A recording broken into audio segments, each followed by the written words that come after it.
Carlos. A ver, preguntabas, doctor, ¿quién va a salir ganador de este choque, ¿no? De este encontronazo? ¿Cuáles eran las salidas de ese enfrentamiento entre la Suprema Corte y el presidente López Obrador? Yo creo que, como el América Cruz Azul, hay partido de ida y hay partido de vuelta. Es decir, pues al final será la suma de dos episodios, dos momentos. El primer momento es el presupuesto. Es decir, si el presidente López Obrador, en el presupuesto que está por presentar en los próximos días, se ciñe a la instrucción de la Corte de que no puede modificar los salarios del Poder Judicial en tanto no resuelvan de fondo el asunto, y ese asunto no lo van a resolver de aquí al sábado, está mandando una señal política de qué hizo, ¿no? De que está... Hay un factor encima, y es, él no puede perder de vista que hay otra arena en esta misma decisión que pesa, y es cómo están viendo desde afuera esos vilipendiados mercados. La relación con los contrapesos. O sea, la Suprema Corte de Justicia para muchos inversionistas y empresarios es fundamental, muy importante. Muy importante. Sobre todo extranjeros, Sí. ¿no? Que no están tan metidos en la discusión sobre si ganan 400,000 o 600,000 pesos los ministros, ¿no? Sino que ven a la Suprema Corte como un dique que puede contener. Para el respeto de los derechos. Para el respeto de los derechos a un presidente. Entonces, ¿qué tan dispuesto está a brincarse algo así López Obrador? Con la señal que esto implicaría también en términos económicos. Pero Ese es el un primer partido. presupuesto en línea con lo que ha dictado la Corte es, Pues muy positivo. Golpe a la Corte y además muy buena señal hacia afuera. Bien, ¿no? segundo momento. Viene el segundo momento, que me parece el definitorio, es decir, la final, como se le conoce en el fútbol, y es la elección de presidente de la Corte. Porque en realidad, lo que termine definiendo la Suprema Corte con respecto a este asunto de los salarios va a estar tremendamente influenciado por quién estará al frente de explica. Suprema Corte. Si es alguien mucho más cercano al López Obradorismo, ¿no? Pues podrá plantear toda una señal de cómo vienen los próximos 4 años de la Suprema Corte frente a López Obrador, que si es alguien que se opone a lo mejor mucho más. Es decir, vamos a ver quién queda, ¿no? Y vamos a ver ese que queda, cómo se posiciona frente a López Obrador. Y este es el partido que hay que jugar. O sea, sí, aquí está cantado el pleito. Oye, ¿Cómo va a resolver el presidente de la Corte este asunto internamente? Suma los dos y ahí tienes tu final. Tu campeón. Ahora, lo señalaban, el sábado a las 5 de la tarde vamos a saber, cuando entregue el secretario de Hacienda de la Cámara de Diputados el proyecto de ley de ingresos y presupuesto de egresos, si acataron o no la suspensión de la Corte. ¿A qué me refiero? Que yo escuché decir a Mario Delgado, no. Correcto. Si los salarios los marcamos nosotros, los diputados, en el presupuesto de egresos. Vamos a ver cómo viene ese tema. 1, 2. Un punto central es efectivamente la elección del ministro número 11. Por lo que tú dices, Carlos, porque podría definir una cercanía o una lejanía, y porque ya vimos lo que pasó en la elección del presidente de la Corte hace 4 años, que había también 10 ministros, faltaba el 11, porque había muerto el ministro Valls. ¿Y qué ocurrió? Por primera vez, algo Fueron como 30 votaciones. inédito, 32 votaciones, Leopoldo, hasta que uno de los ministros cambió su voto a favor de Luis María Aguilar, que lo tenía dado a Arturo Saldívar. Iban 5, al final quedó 6-4. Fue algo no visto. El presidente de la Corte fue el que cambió su voto, ¿no? Sí, correcto. No, Juan Silva, Juan Silva, sí. Vamos, se cambió el voto. A lo que voy es que el ministro número 11 puede decidir quién es el próximo presidente de la Corte. Nada más que hoy estamos a 12 de diciembre. Ya el presidente López Obrador envió la terna de sus 3 candidatos al Pues todavía Senado. hay como 10 días para que pueda decidir. Nada más que la Corte se va de vacaciones el viernes. Sí, pero puede Pero es el decidir el Congreso, Senado, ¿no? es el Congreso Sí, aquí. pero lo que voy es, 26. ¿cuándo va a tomar posesión el nuevo ministro? Lo pueden pasar para el día 3 de enero. Y no Que necesariamente... no lo resuelven en este periodo de Sí. sesiones. A ver, Ray. Tú preguntabas si de aquí puede salir algo virtuoso. Yo creo que, por supuesto, con esta discusión pública y tantos temas que han salido, creo que tiene todo para salir virtuoso. Yo nada más le introduciría el factor Y, que es la condición humana. Y en la condición humana no estamos viendo algo que está detrás de todo esto y que tiene que ver con la decisión, bueno, no la decisión, sino la negociación para ver quién llega a la presidencia de la Suprema Corte. Y aquí sí me parece que tenemos que introducir la variable de qué es lo que sucede al interior del propio gobierno de Andrés Manuel López Obrador, qué es lo que sucede en el grupo de política interna, porque ahí sí vemos una división. Está creo que aquí, resumiendo, es el consejero jurídico de la presidencia, Julio Scherer, por un lado, la secretaria de Gobernación, Olga Sánchez Cordero, exministra de la Suprema Corte, que le ayudó, su equipo le ayudó enormemente a Pérez Dayán para llegar a ser ministro de la Suprema Corte de Justicia, y el equipo de Pérez Dayán también posteriormente le ayudó a una serie de resoluciones y una serie de trabajos, como también le ayudó el equipo del ministro Arturo Saldívar. Ahora, de estas dos fuerzas que tenemos ahí, sí hay una gran división cuando nosotros observamos los comportamientos públicos políticos de cada uno de estos dos superasesores en materia de derecho del presidente López Obrador. Olga Sánchez Cordero ha dicho desde hace tiempo, ha estado del lado del Poder Judicial con las posiciones que mantiene el Poder Judicial, e incluso hace un par de días, si mal no recuerdo, dijo, reducir los salarios es algo un poco más complicado.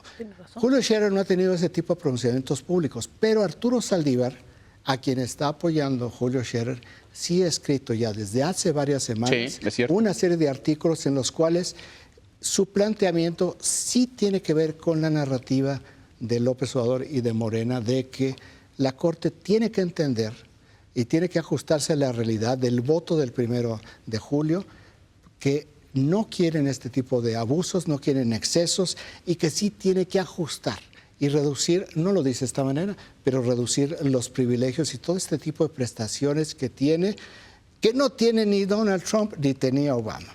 Entonces, tienes el conflicto, digamos, entre poderes, o el debate entre poderes, que de alguna manera está impactado, pero que de alguna manera está impactado por una división al interior del gobierno respecto de qué hacer con la Corte y sobre todo cómo manejar la sucesión en la Corte. ¿Eso es? Sí, ¿de quién queda al frente de la Corte?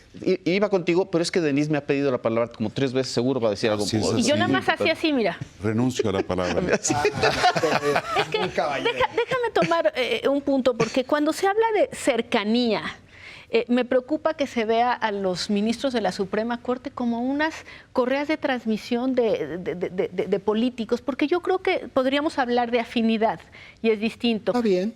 Déjame nada más decir eso. Saldívar lo nombró Calderón. Correcto. Entonces, nada más es importante recordarlo. Yo creo que Lo nombró Calderón y para beneficio del público tomó decisiones En contra de Calderón. en contra de Calderón, al final Se de cuentas. arrepintió Calderón toda la vida. de Pero haberlos me nominado. parece importante por una razón. Pasa en México y pasa en Tiene su todas partes. independencia. Sí. Que Se volvió son independiente. personas que tienen una carrera política, que Un prestigio. tienen un prestigio y tienen ideas propias. Y lo que es muy importante para la autonomía, muy importante para la autonomía del Poder Judicial, es esta certeza y esta seguridad que les dan de un periodo superior al sexenio, por supuesto. Y entonces, 15 años. Y 15 años. ¿Qué me parece interesante? Tú nombras a alguien, pero ese alguien tiene toda una carrera, tiene todo un prestigio. Entonces, no son correas de transmisión. No son títeres, nadie. Lo de decía esos Leopoldo, no sabemos quién sea el que parece ser en realidad el único candidato de la terna, que es Juan González Alcántara. porque también los otros también mandaban ternas en donde habían dos. Ternas de uno. Siempre mandan ternas de uno, en donde hay en realidad una sola Siempre ha persona. sido así. Que siempre ha sido así. En este caso, efectivamente, y tú lo dices, ya los otros dos son unos premios, digamos, de consolación políticos no presentables. Pero el único que está ahí sí es una persona que puede llegar a la Corte. Con una carrera, un prestigio, sin duda. Y una carrera y un prestigio. ¿Lo vuelve eso un incondicional? Me parece muy delicado decirlo. Pero nadie lo dijo aquí, yo creo. Pero lo que quiero decir es, la independencia de la Corte no está ligada a esos salarios.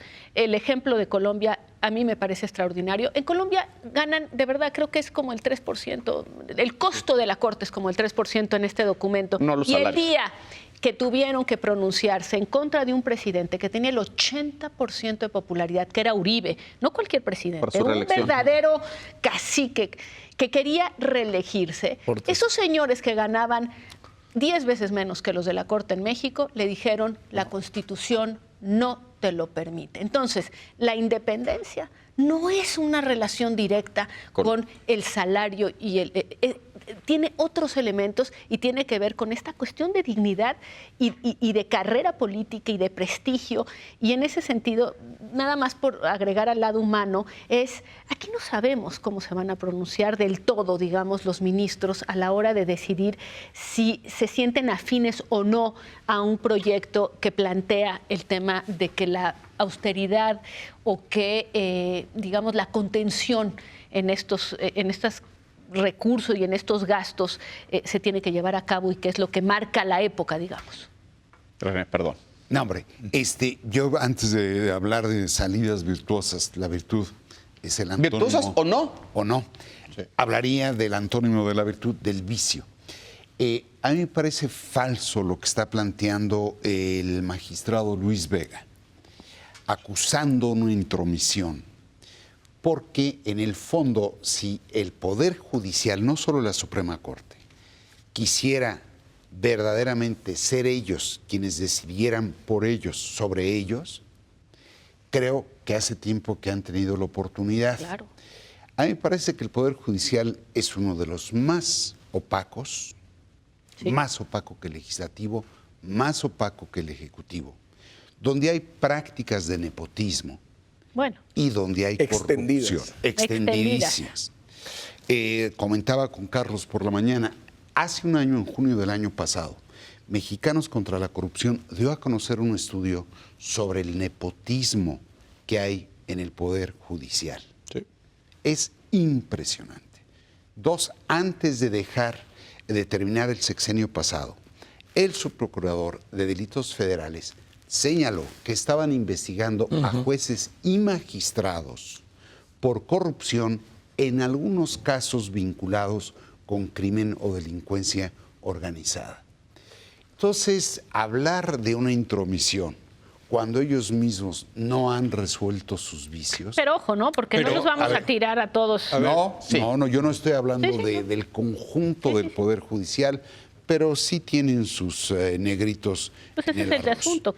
Entonces, yo no quisiera que se redujera el debate a una mera cuestión salarial, que para mi gusto ganan bastante bien, y se ocultara los otros vicios. Entonces, ahí está la salida virtuosa. Sí, la salida virtuosa es si el resultado de todo este debate es un cambio que contenga esos excesos. Así es. Y del otro lado el Poder Judicial mantenga su independencia. Claro, ese es el punto. Si me permites, hablando de esto... Concluyo rapidísimamente. Sí, perdón. Ya mandó su presupuesto el ministro presidente. Lo reduce en 5,000 millones de pesos. Y curiosamente, toca salarios, pero no de ministros, ni de jueces, ni de magistrados. Toca salarios de otros funcionarios del Poder Judicial. Si el Poder Judicial no quisiera sentir que se entrometen con él, tendría que ser mucho más activo e introspectivo. Pero nada más un punto, hablando de esto del nepotismo, que es cierto que se da, pero lo que es inconcebible y vergonzoso es que el expresidente de la Suprema Corte de Justicia de la Nación, Genaro Góngora Pimentel, que fue mi maestro, que yo admiraba, haya presentado una iniciativa al Senado contra el nepotismo, Leopoldo, habiendo representado pública y escandalosamente uno de los casos más vergonzosos y ruines de nepotismo. Eso sí es llevar el caradurismo a un extremo. Una nueva palabra, caradurismo. Sí, Leopoldo, él fue señalado de tener una pareja en la Corte con la que tuvo 2 hijos y que después con su abogado decidió recortarle la pensión de divertimento a los hijos, que porque como eran autistas no se divertían.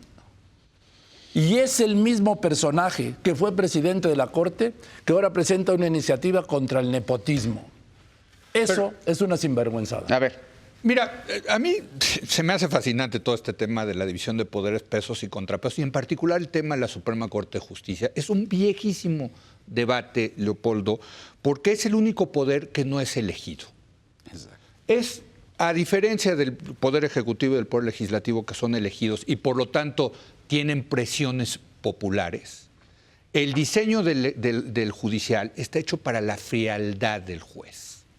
Cuando es un poder conservador por naturaleza, es el que tiene que ponerle frenos a esos ataques, digamos, que puede tener el pueblo para un cambio radical, para un cambio revolucionario. Así está concebido.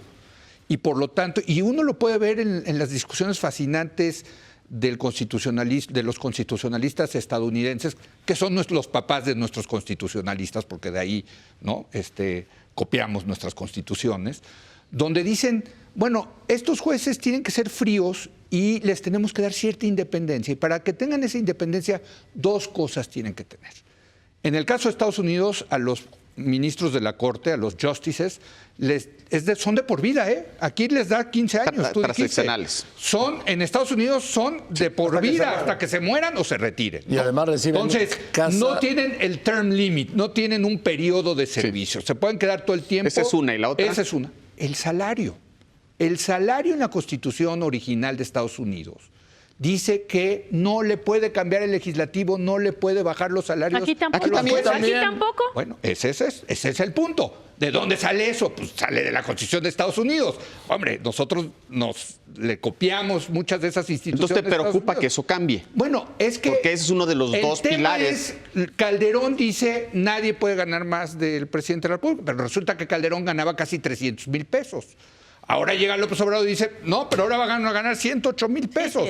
Bueno, si tú ganas 300,000 como el presidente, pues ya dices, ok, digo, me trago ese sapo, ¿no? Pero ¿qué tal si hubiera bajado López Obrador a 10,000 pesos? Digo, en el extremo lo estoy poniendo. Lo baja a 108,000 pesos y ahí sí dicen, oye, pues sí creo que se están metiendo con nosotros, sí nos están tratando de presionar para, pues de alguna manera, si hay una confrontación con el Ejecutivo.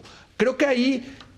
a lo que iba es lo que decía Denise, es cierto, los jueces tienen una reputación, pero también sí no los puedes tampoco controlar por el tema económico, ¿no? Y por eso están diseñadas esas instituciones. Sí, lo que es grave no es que les bajen el sueldo, sino que tengan...